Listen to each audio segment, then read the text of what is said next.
بسم اللہ الرحمن الرحیم۔ پڑھ لیتے ہیں سورہ منافقون کی آیت کریمہ۔ اللہ سبحانہ وتعالی نے بیان فرمایا یقولون لئن رجعنا الى المدینة لیخرجن الأعز منها الأذل وللہ العزة ولرسولہ وللمؤمنین ولكن المنافقین لا يعلمون۔ اس آیت کریمہ کا ایک پس منظر ہے جب اللہ کے رسول صلی اللہ علیہ وسلم مکے سے مدینہ ہجرت کر کے گئے تو جو ہے مدینے والوں نے آپ کا پرجوش استقبال کیا، آپ کو اپنا رہنما، اپنا رہبر سب کچھ تسلیم کیا، اور یہ بات عبداللہ بن ابی رئیس المنافقین اور اس کے رفقا کو نہیں بھائی۔ تو اس نے کیا کہا؟ قرآن مجید نے بیان فرمایا، کیا بیان فرمایا کہ لَيُخْرِجَنَّ الْأَعَزُّ مِنْهَا الْأَذَلُ، آج کے دن سب سے زیادہ عزت والا، سب سے زیادہ ذلیل کو کیا کرے گا؟ مدینے سے نکال پھینکے گا، مدینے سے نکال پھینکے گا۔ یہ باتیں آج نہیں، آج سے 1441 سال پہلے ایمان والوں کے تعلق سے ہم سب کے نبی جناب محمد رسول اللہ صلی اللہ علیہ وسلم کے تعلق سے بھی کہی گئی تھی۔ اب آپ اسی آیت کریمہ میں آگے آپ غور کریں گے تو بات آپ کے سامنے آ جائے گی۔ اللہ نے بیان فرمایا وَلِلَّهِ الْعِزَّةُ وَلِرَسُولِهِ وَلِلْمُؤْمِنِينَ وَلَكِنَّ الْمُنَافِقِينَ لَا يَعْلَمُونَ۔ اللہ نے کہا عزت اللہ کے لیے، عزت نبی پاک کے لیے، عزت مومنین کے لیے۔ دو باتیں سمجھ میں آ رہی ہیں، عزت اللہ کے لیے، عزت رسول اللہ کے لیے، اور عزت مومنین کے لیے۔ دو باتیں سمجھ میں آ رہی ہیں، ایک بات بولو سمجھ میں آ رہی ہے؟ عزت اللہ کے لیے سمجھ میں آ رہی ہے، عزت رسول اللہ صلی اللہ علیہ وسلم کے لیے سمجھ میں آ رہی ہے، عزت مومنین کے لیے یہ بات نہیں سمجھ میں آ رہی۔ تو اب کیا ہے؟ یا تو قرآن کو غلط مانو، نعوذ باللہ من ذالک، یا اپنے آپ کو کیا کرنا ہوگا؟ غلط ماننا ہوگا۔ تو جب ہم اپنے آپ میں دیکھتے ہیں تو پتہ یہ چلتا ہے کہ ہم ہی غلط ہیں، ہم ہی غلط ہیں۔ اے شکوہ کرنے والے، اے اپنے آپ میں بہتان تراشیاں کرنے والوں کہ اللہ ہمیں ذلیل اور رسوا کر رہا ہے، آخر کیوں؟ ہم نے دیکھا ہوگا کہ فٹ بال کا کھلاڑی میدان میں فٹ بال کو کیا کرتا ہے؟ لات سے مارتا ہے۔ کیوں؟ اس وجہ سے کہ وہ فٹ بال اندر سے خالی ہوا بھرا ہے۔ اور آج یہی حال مسلمانوں کا ہے، کیا مسلمانوں کا ہے۔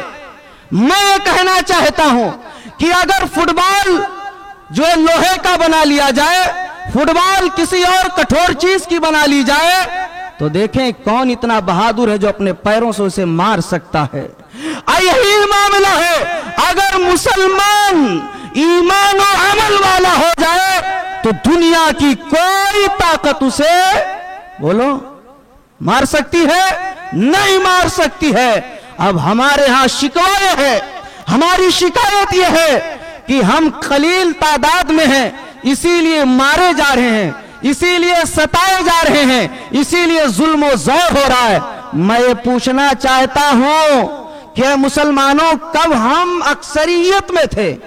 بولو ہم کبھی اکثریت میں تھے؟ ہاں کبھی تھے؟ آپ غزوہ بدر اٹھا کر کے دیکھ لو، ہم کم ہی تھے۔ آپ غزوہ خندق اٹھا کر کے دیکھو، ہماری تعداد کم تھی۔ غزوہ احد اٹھا کر کے دیکھو، غزوہ تبوک اٹھا کر کے دیکھو، غزوہ احزاب اٹھا کر کے دیکھو، ہم کبھی بھی اکثریت میں نہیں تھے۔ لیکن آخر ماجرا کیا تھا؟ معاملہ کیا تھا؟ وہ 313 تھے تو لرزتا تھا زمانہ، آج ہم کروڑوں ہیں غلامی کے حوالے۔ میں یہ کہنا چاہتا ہوں آج ہم احتجاج کر رہے ہیں سڑکوں پر نکل کر کے، وہ سب کچھ اپنی جگہ صحیح اور درست ہے قانون کے آئینے میں، لیکن میں یہ پوچھنا چاہتا ہوں اتنے سارے مصائب، اتنی ساری پریشانیاں آئی، مسجدیں جیسے پہلے خالی تھیں آج بھی خالی ہیں، مسجدیں جیسے پہلے بھی سجدے سے خالی تھی، آج بھی ویسے خالی ہے۔ مسلمانوں، کبھی ہم نے اپنے نبی جناب محمد الرسول اللہ صلی اللہ علیہ وسلم کے اسوے پر عمل کیا؟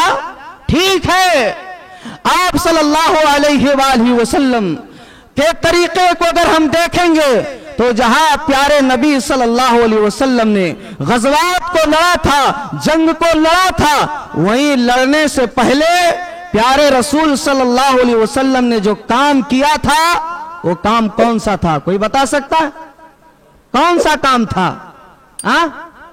دعا۔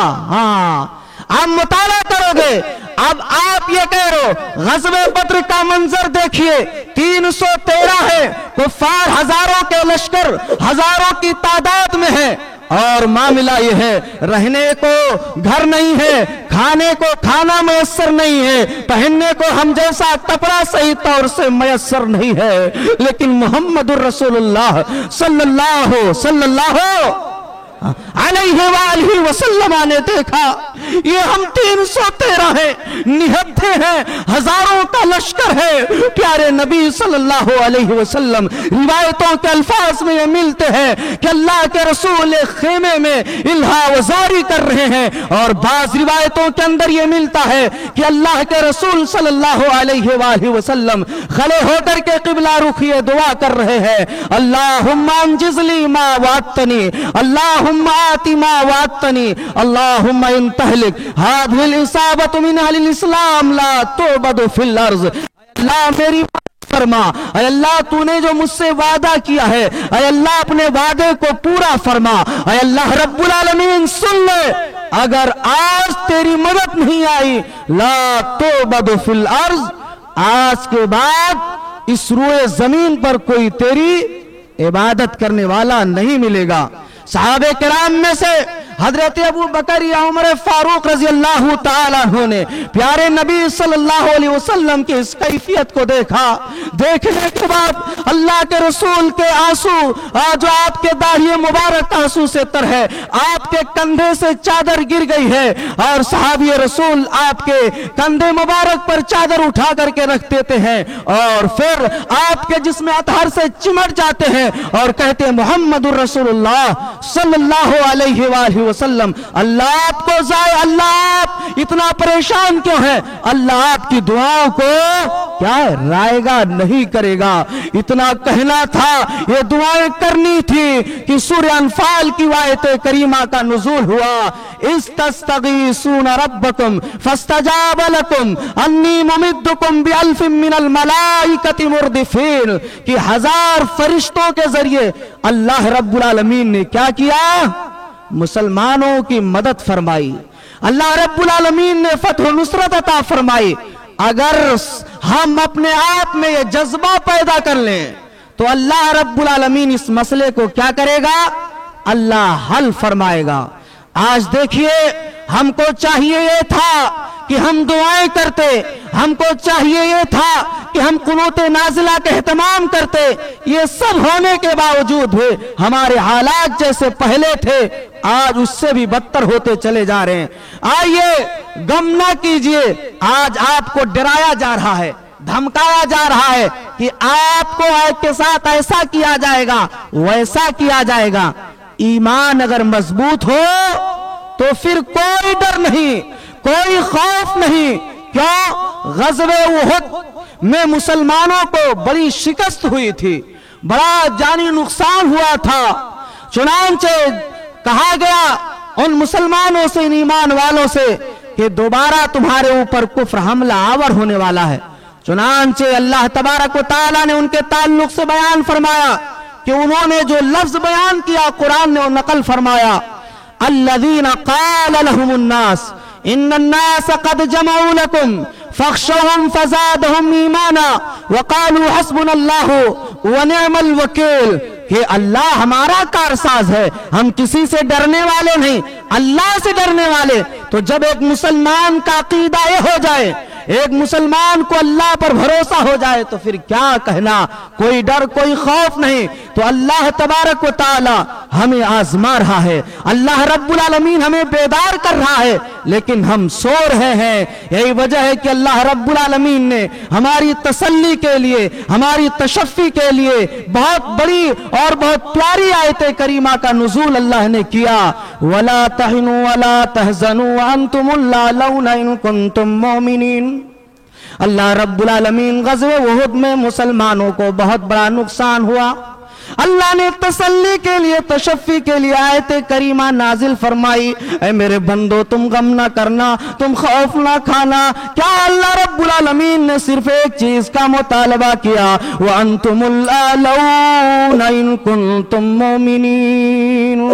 ایمان والے ہو جاؤ، اللہ ساری مصیبتوں کو حل فرما دے گا، اللہ ساری پریشانیوں کو حل فرما دے گا۔ آؤ اے رونے والو، آؤ اے شکوہ کرنے والو، انبیاء پر تو توحید کی حجت قائم ہونے کے بعد، صحابہ پر توحید کی حجت قائم کرنے کے بعد ان کے اوپر مصیبتیں آئیں، ان کے اوپر پریشانی آئیں، لیکن آج ہم نے اللہ رب العالمین کی تعلیمات کو، اللہ کے احکام کو ہم نے چھوڑ دیا ہے، ہم نے چھوڑ دیا۔ اور مسلمانوں، جب ہم اسلام کو مضبوط کریں گے تو اللہ کیا کرے گا؟ مسلمانوں کو مضبوط کرے گا۔ اور آج ہم نے یہی چیز چھوڑ دیا ہے۔ سب سے بڑا مسئلہ یہ ہے کہ ہم نے اپنی زندگی کو کیا سمجھا؟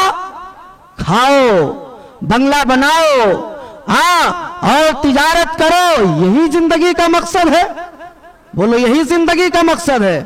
نہیں نہیں، زندگی کا مقصد یہ ہے، کنتم خیر امت اخرجت للناس تامرون بالمعروف وتنہون عن المنکر وتؤمنون باللہ، کہ ہم نے آج امر بالمعروف نہی عن المنکر کا فریضہ کیا کیا ہے؟